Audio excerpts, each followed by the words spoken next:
Well, hi, everybody, and welcome back to the Take Care and Live podcast. If you haven't already, I invite you to like and subscribe to this podcast because you help to share exactly what this podcast is all about, and that's to help people live, lead, and thrive through the intersections of life. This is part of a two-part finale for now on the series Momentum Thieves, which is a part of our bigger focus on momentum. In our last episode, we focused on or explored what it looked like when you share a dream too soon and with the wrong people.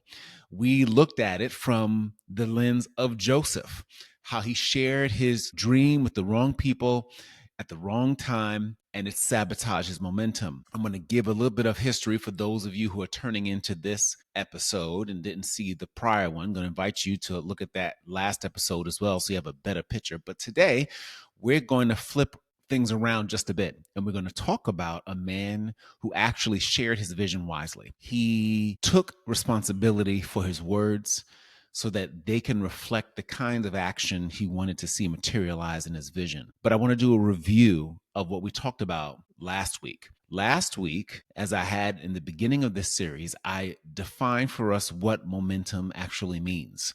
We define momentum as the determination to identify your most important goals and consistently dedicate the time, emotions, and tangible resources necessary to propel your progress to achieving them. And we do that so that we can expand our capacity in helping others reach their own. So momentum is not just about you, it's about other people. And we said that momentum thrives when it's protected. Your momentum, our momentum in anything thrives when it's protected. And sharing your dream or vision, for that matter, prematurely can stop it before it even starts. And so that's why we've made a distinction between a dream and a vision. It's important to understand that a dream and a vision are not the same thing. A dream is the mental picture of what it is you hope for. It is the aspiration that you have. A dream can inspire you towards a goal, to solving a problem, to rebuilding a business, to restoring a relationship. But dreams by themselves don't create change. Dreams by themselves do not create change. A vision, on the other hand, is a bit of a strategic map. It is brief and concise, but it's clear. It's a set of deliberate, actionable steps that transform that mental picture that you have, that aspiration you have, into reality. So a dream equals inspiration, but a vision equals implementation. And we get an understanding of the impact that a dream or hope, right, which we often use that in our modern day terms. We often use the word dream and hope interchangeably.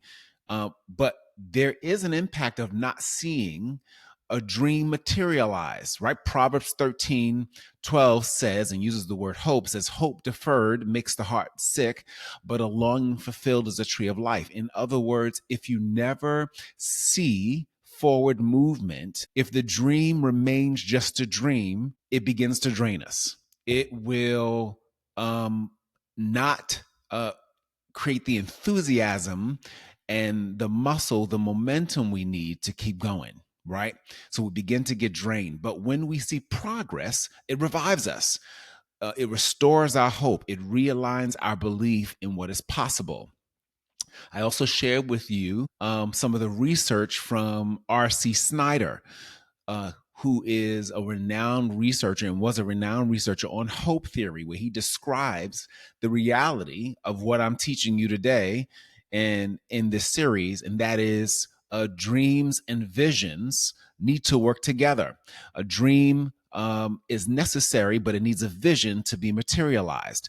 And in his research on hope theory, in this field and the study as a researcher on the issue of hope, he talked about this reality of there needing to be both pathway thinking, that's the ability to generate real workable routes towards a goal, that would be the vision, as well as agency thinking, right? The belief that you can actually move in that direction. That's the hope. That's the aspiration. That's the mental picture that you have. That's the dream that you have, that you actually want to see flourish and make traction. So you need both. You need both pathway thinking and agency thinking, right? You need both the dream and a vision. So together, they create the hope. Together, they facilitate movement. They facilitate your momentum.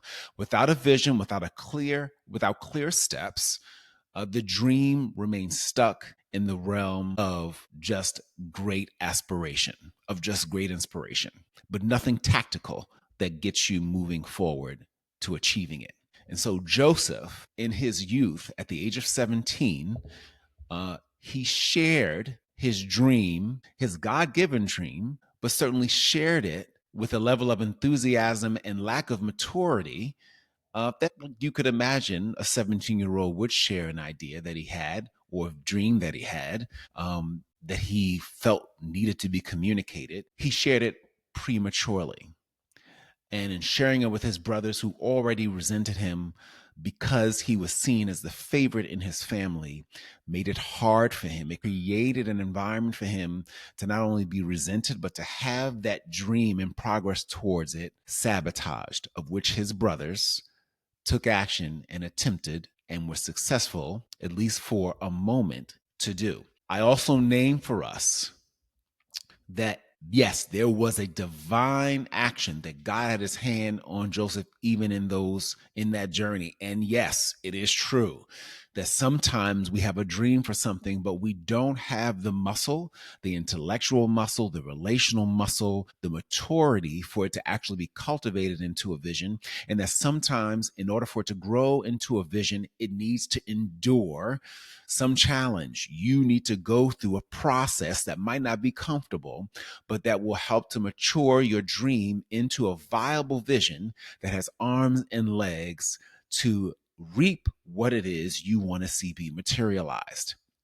So instead of inspiring cooperation, when a dream is shared too soon, it can provoke a sense or an atmosphere for betrayal, because that's exactly what his brothers did. And so, yes, there's grace for the mistakes. If you think about a dream you shared too soon, that wasn't ready to actually gain the traction it needed because it didn't have a clear vision, I want to encourage you that there's still hope to reframe and readjust. And as you look ahead in your life, there is another approach you can take as you plan ahead or move forward to seeing a vision come to reality, to fruition, as I like to say. Nehemiah was very different. Now, here's the contrast to Joseph's experience. Nehemiah, whose lifespan and his existence in life was very different. He was a man who had a dream, he had a vision, but he made a conscious decision to steward it differently. He was older, in contrast to a Joseph who was 17. It said that Nehemiah was likely in his late 30s, 40s. Some even say he was a bit older. Nevertheless, he was more mature in age and experience, which very much could have had an impact on how and when he shared his dream, or the wisdom he exercised in sharing his dream.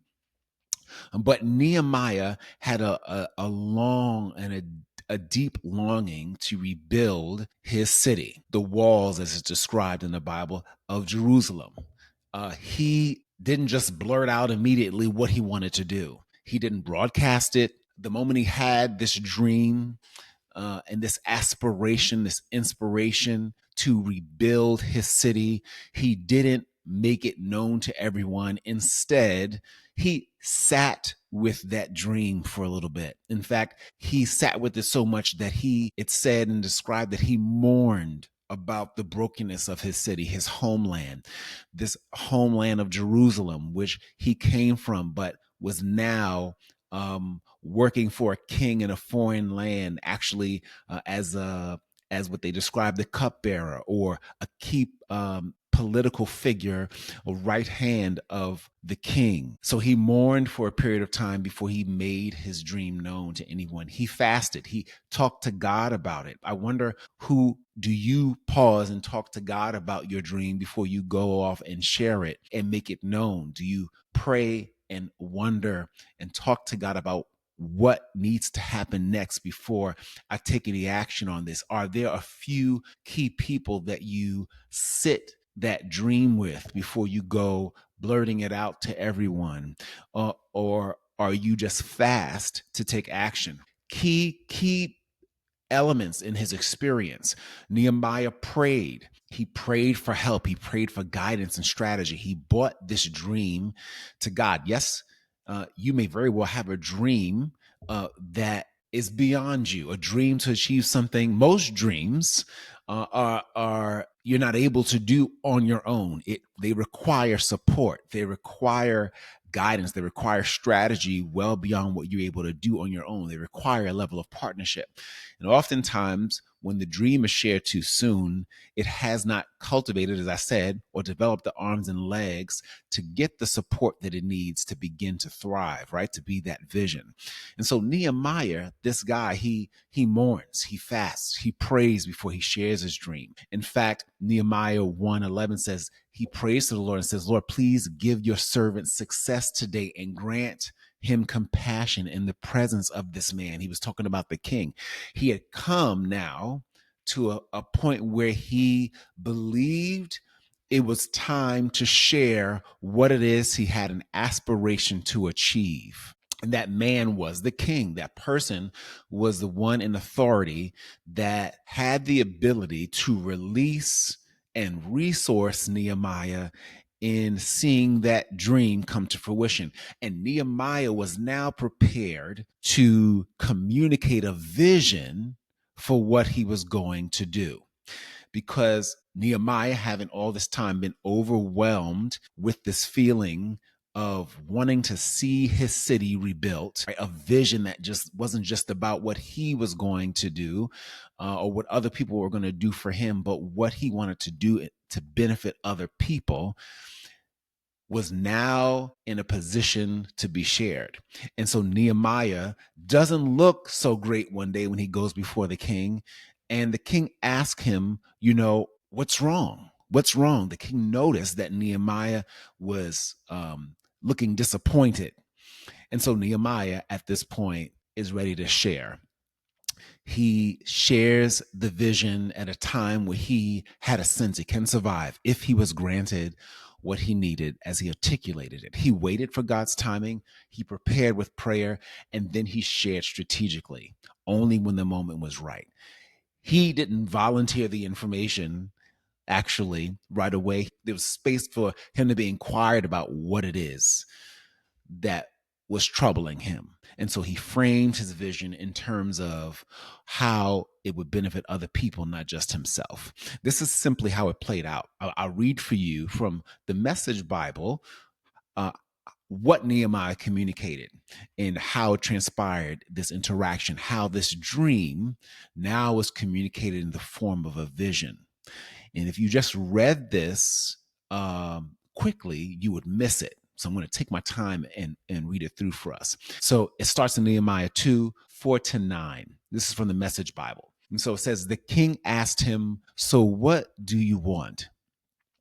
And praying underneath my breath to the God of heaven, I said, if it pleases the king, and if the king thinks well of me, send me to Judea, to the city where my family is buried, so I can rebuild it. And the king, with the queen sitting alongside him, said, how long will your work take, and when will you expect to return? And I gave him a time, and the king gave me his approval to send me. Then I said, if it pleases the king, provide me with letters to the governors across the Euphrates that authorize my travel through Judea, and also an order to Asaph, the keeper of the king's forest, to supply me with timber for the beams of the temple fortress, the wall of the city, and the house where I'll be living. And the generous hand of God, the generous hand of my God was with me in this, and the king gave these things to me. I met with the governors across the river, the Euphrates, and showed them the king's letters. And the king even sent along a cavalry escort. So what's happening here? Nehemiah presents his vision to the king. He's able at this point. The king asks him, so what do you need?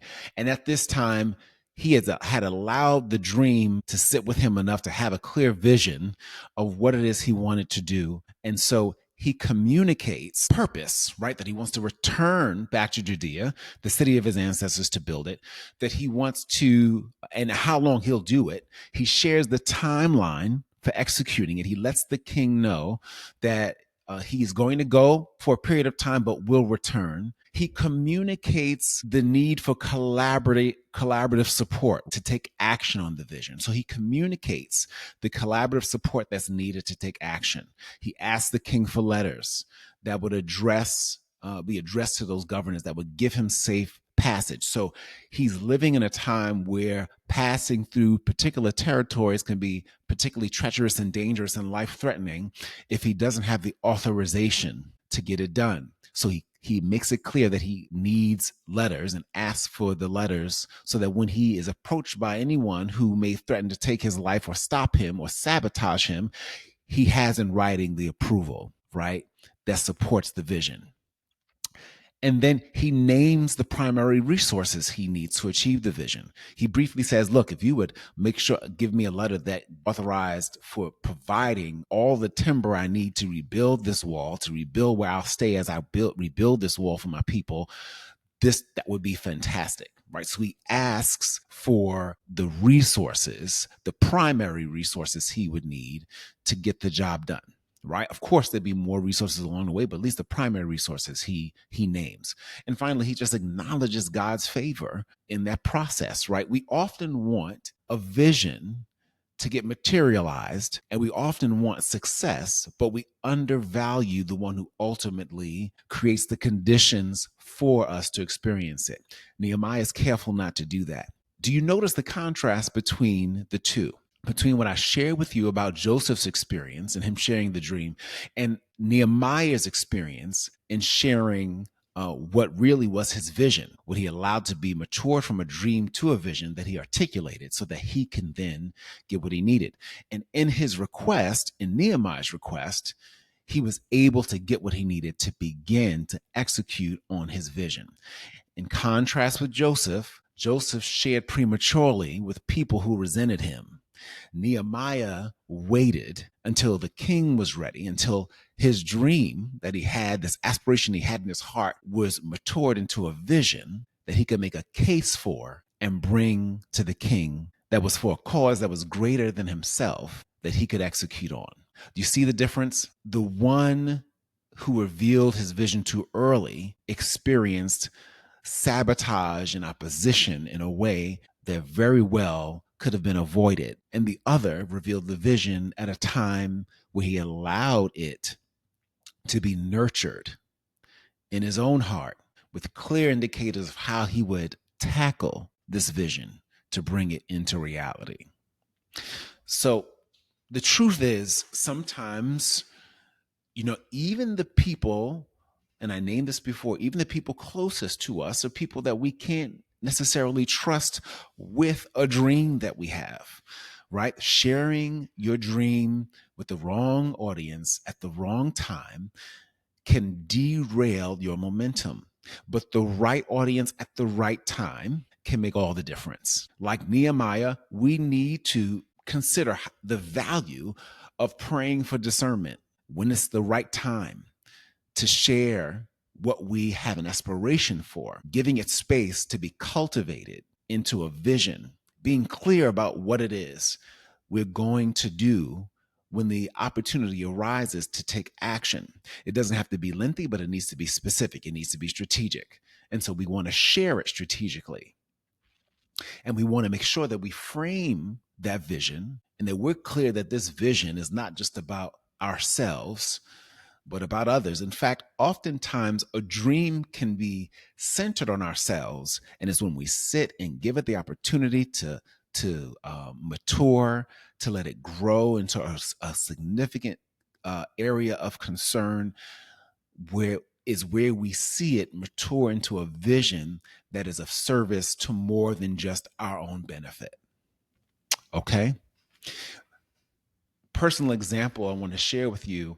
I have a few of them.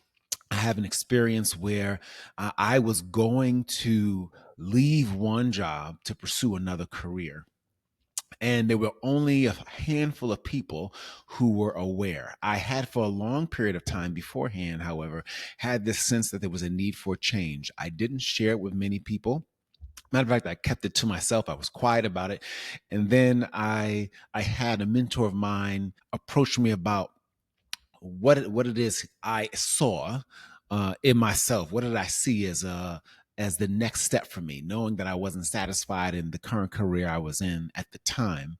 And in that moment, I shared with him what I was experiencing, this sense of being called to serve children, the knots in my stomach I would feel when I would see middle school kids go past me on their way to school, suddenly feel like the pain in my stomach, like there was something calling out to me that I needed to serve children. And it was at that time he shared with me an opportunity to go into the teaching profession. And the opportunity aligned exactly with what I wanted. I had already talked to God about, look, if I'm going to go back to school, I don't want to pay for it. It would have to be paid for me. It was a dream to know how tactical it could be or realistic it could be. And the very opportunity that this mentor shared with me would be a paid opportunity. The degree would be paid for. I would also make a salary as a teacher. And so I pursued it. I pursued this fellowship, this opportunity. And as I pursued it, very few people knew about it because I didn't know how successful I would be in getting it. It was my mentor, another individual who actually helped me prepare for the whole pretty lengthy process, was one of my best friends in the world. And I think it was one other person. All that to say, the dream I kept close to the vest as I began to consider how I was going to go about tackling this opportunity and preparing for it. At the same time, I also resigned from a job. I think I shared about this in another podcast episode on another topic. I resigned from a position, didn't let people know that I was going to quit my current job, other than, of course, that employer. But I didn't even tell some of the people closest to me because at the time, I got a very strong sense that I just needed to be quiet, make a very clear, specific, strategic decision. For me, it was to move in faith and believe that it was possible for me to actually get this fellowship.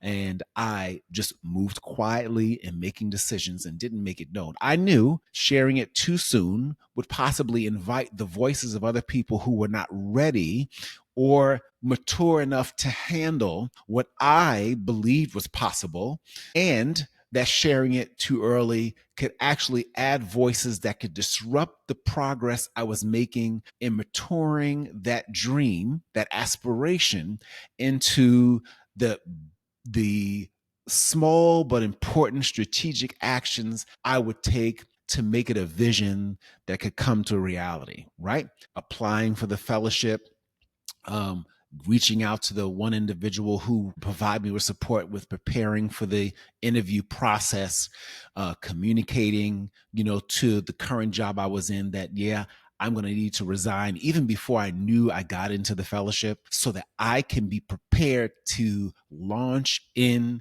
this vision with all that I had to move into the next career in my life. And so oversharing can invite doubt. It can invite confusion. It can even invite discouragement. And there might be seasons of your life where you find that sharing information or sharing a dream and with specific people, needs to be avoided. And that's okay. You need to be discerning about who it is hears the dream. And oftentimes you need to sit on that dream so you can cultivate the muscle behind it or the arms and legs behind it to make it a vision that you can act on. Be strategic in your sharing at the right time and with the right people, because that is what creates momentum. So here's what I want you to remember, aside from all of what I just shared, that you need partners, not parasites. When you share a dream, and when you share a dream too early, particularly with the wrong people at the wrong time, you cultivate a parasitic environment. People that want to eat off of what it is you dream. One, they want to keep you from achieving it. They may allow a past historical experiences with you to poison the opportunity or dream that you have that you want to achieve. It could be family members, right? It could be the people closest to you whose past relationship or affiliation to you, depending on the context. For Joseph, it was his father's favoring him more than his brothers that helped to create this condition of hatred and disdain for him.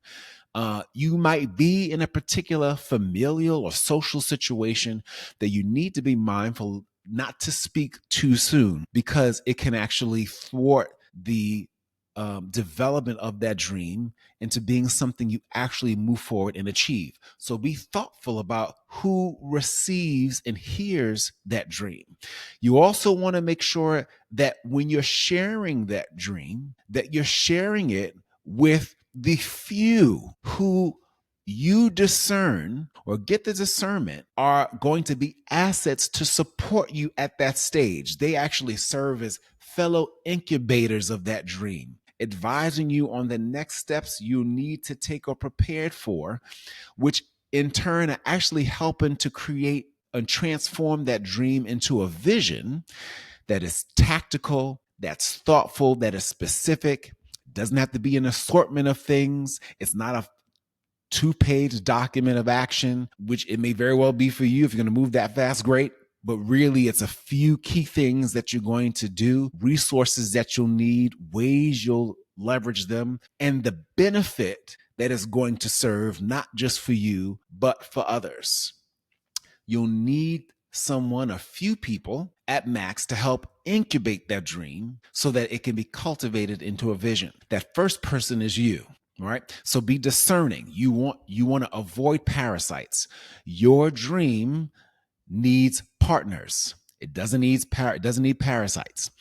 Partners nurture and challenge and resource your vision. Partners nurture, challenge, and resource your vision. Parasites drain, discourage, or make it about themselves, right? Similar to Joseph's experience, hearing his dream, regardless of how naive he may have been, when they heard that, they made it about, hey, you going to try to be in charge of us?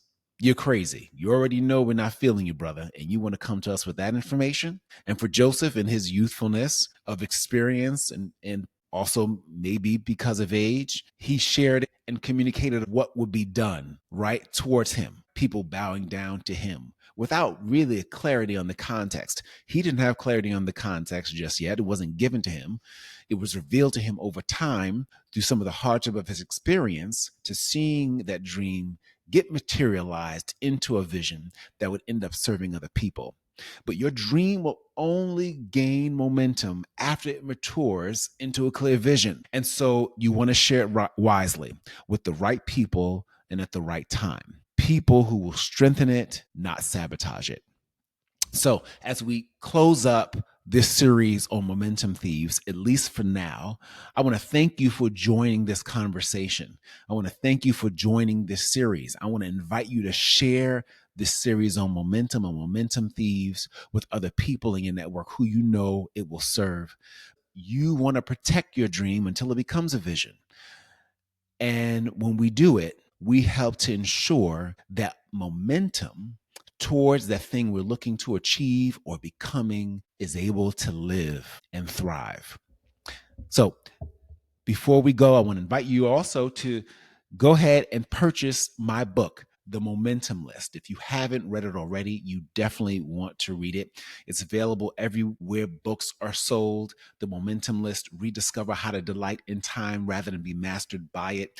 In it, I provide you with some very clear strategy that you can utilize not just for your professional life, but for your personal life, in reorganizing things that need to really be raised to the level of importance, not just in your words, but in your actions, so that you can make the most of time and then utilize all of the energy that comes from seeing and experiencing success in the areas that matter most to you, utilize that energy to then serve others and helping them achieve momentum in their own life.